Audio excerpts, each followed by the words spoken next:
रजनी को बचपन से ही पेंटिंग का बहुत शौक था। वो हमेशा से ही पेंटर बनना चाहती थी, पर उसके माँ और पिताजी ने उसको कभी भी इस चीज के लिए सपोर्ट नहीं किया और उसकी शादी नीरव से हो गई।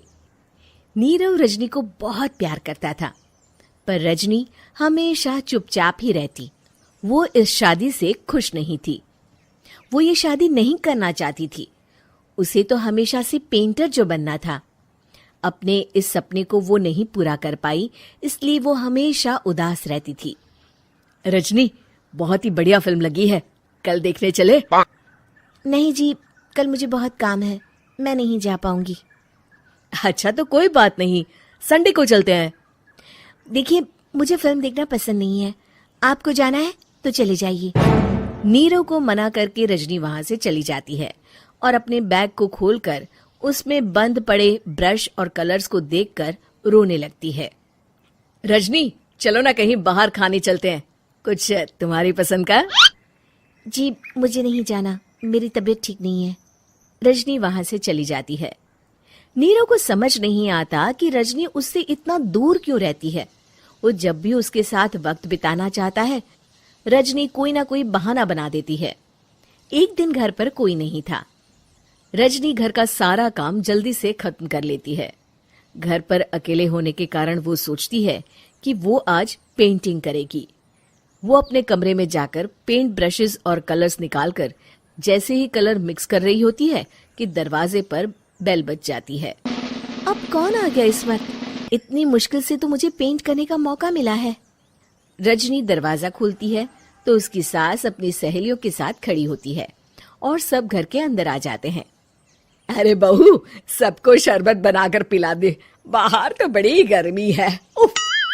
जी। रजनी पेंट ना कर पाने से उदास हो जाती है।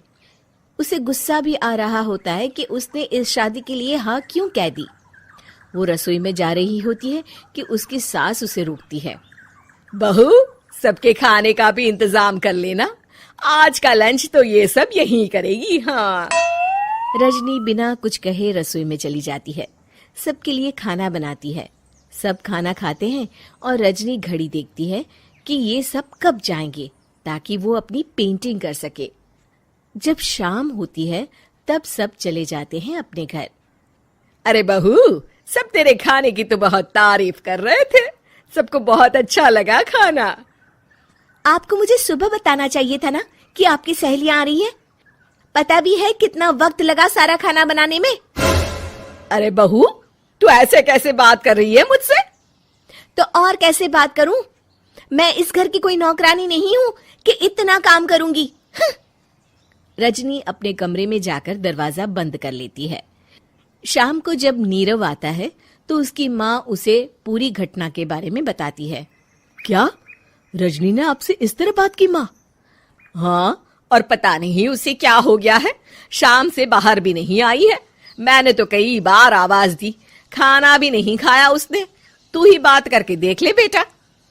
नीरव अपने कमरे का दरवाजा खटखटाता है। रजनी, दरवाजा खोलो, मैं हूं।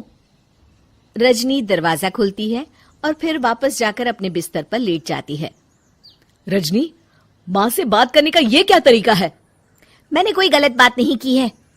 अरे तुम क्यों ऐसे बर्ताव कर रही हो सबके साथ? क्या तुम इस शादी से खुश नहीं हो? रजनी कुछ नहीं बोलती। अरे बताओ मुझे रजनी, क्या ये शादी तुम्हारी मर्जी के खिलाफ हुई है? हाँ, मैं ये शादी कभी नहीं करना चाहती थी। तुमसे क्या, मैं किसी से भी शादी नहीं करना चाहती थी। रजनी रोने लगती है। चुप हो जाओ रजनी, बताओ मुझे, तुम क्यों नहीं करना चाहती थी शादी? रजनी बेड के नीचे से अपने पेंटिंग्स, कलर्स, ब्रश, पेपर्स निकालती है। इतने में उसकी सास भी कमरे में आ जाती है। ये देख रहे हो, ये थे मेरे सपने। मैं पेंटर बनना चाहती थी, पर माँ पापा ने कभी सपोर्ट नहीं किया और मेरी शादी करवा दी। मेरे सारे सपने टूट गए। हर वक्त बस गुस्सा आता रहता है मुझे।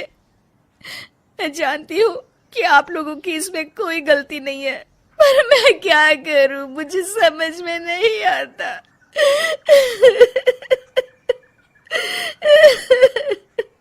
रजनी फूट फूट कर रोने लगती है। मुझे माफ कर दीजिए, आप दोनों के साथ मैं बहुत बुरा बर्ताव कर रही हूँ। अरे रजनी बेटा चुप हो जाओ तुम। नीरव पानी लेकर आता है। ये लो पानी पियो और शांत हो जाओ। रजनी पानी पीती है और उसकी सास पेंटिंग्स देख रही होती है। अरे नीरव, हमें तो पता ही नहीं था कि हमारी बहू कलाकार है। अरे कितनी अच्छी पेंटिंग्स बनाई है, देखो तो। ये वाली तो मैं अपने कमरे में ले जाऊंगी। आपको ये पेंटिंग्स अच्छी लगी? अच्छी नहीं, बहुत अच्छी लगी। और तुमने हमें बताया क्यों नहीं? तुम जब चाहे पेंटिंग कर सकती हो रजनी। हम तुम्हारे सपनों को पूरा करने में तुम्हारा पूरा साथ देंगे। हाँ बेटा, हम कला की कद्र करते हैं। हम कलाकार तो नहीं, पर मुझे गर्व है कि मेरी बहू एक कलाकार है। रजनी, नीरव और सास तीनों हंस पड़ते हैं।